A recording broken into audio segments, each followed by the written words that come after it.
It can be hard to describe the kind of work that Morphologic Studios does, but there's a word for it: aquascaping.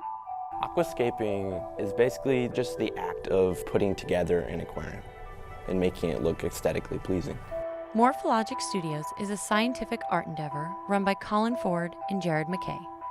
A marine research facility and a cutting-edge art collective, Morphologic Studios has been making waves in Miami's art scene, in part because of their unusual choice of media, the aquarium. I mean, the difference between a fish tank and aquariums that we typically make are just the fact that there's no fish in our aquariums.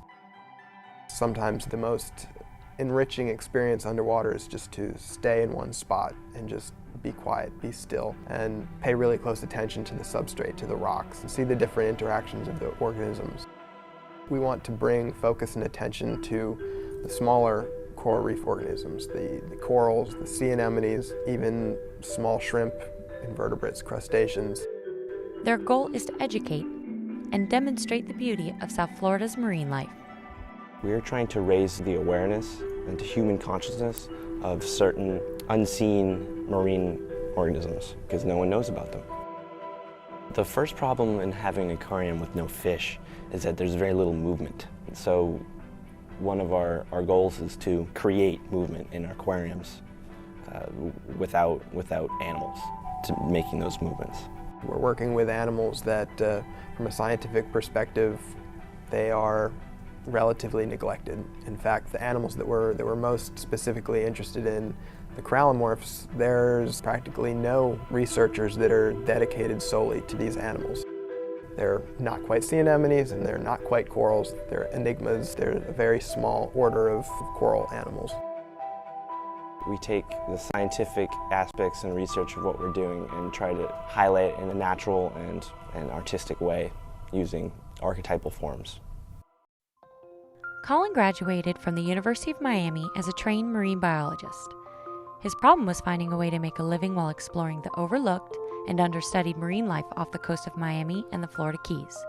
His solution came with a species called corallimorphs. I was very fascinated with them, but I found that there's very few scientists and professors that are actively studying them, and so therefore finding a mentor proved to be, considerably more difficult than I had hoped. In high school, even in college, I was not one to consider myself an artist. But his work, his underwater photography, his meticulously cultivated aquascapes, it overflowed with undeniable artistry. Living in Miami, surrounded by artists and musicians, Colin began to see his work in a new light. In a very literal sense, his art was the byproduct of his work as a marine scientist, and this gave Colin an idea. But to implement it, he would need a partner, someone he could trust. Well, Colin called me and asked me to do this interesting endeavor.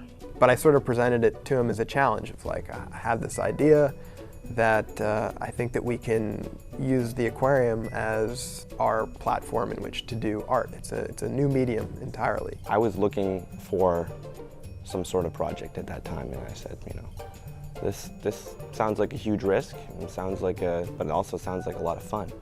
At the time, the ideas were still developing. It wasn't much of a decision, considering Colin and I have been best friends forever.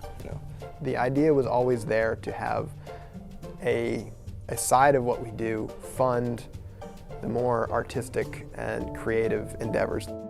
This idea of a sustainable enterprise led to the unique structure of Morphologic Studios.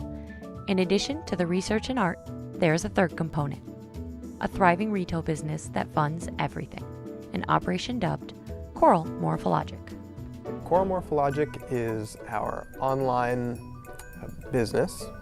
We collect and we culture Floridian marine life, put them up onto our website, and we sell them to largely home aquarists all across the country and the world. Holding one of only 106 marine collection licenses in the state, their harvesting practices follow strict ethical and environmentally responsible guidelines. They are at the forefront and nexus of art, marine science, and aquaria. A lot of what we're doing in these aquariums 20 years ago just couldn't have been done. Technologically, the technology didn't exist to keep these animals alive.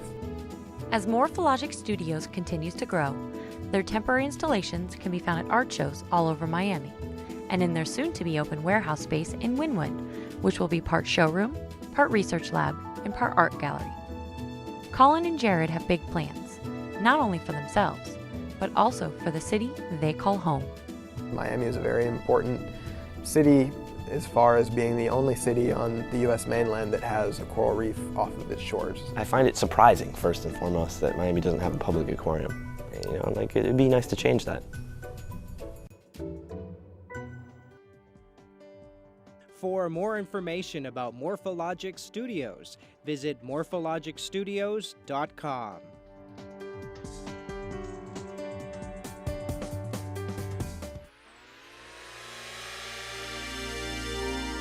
The preceding program was a production of WLRN Public Television.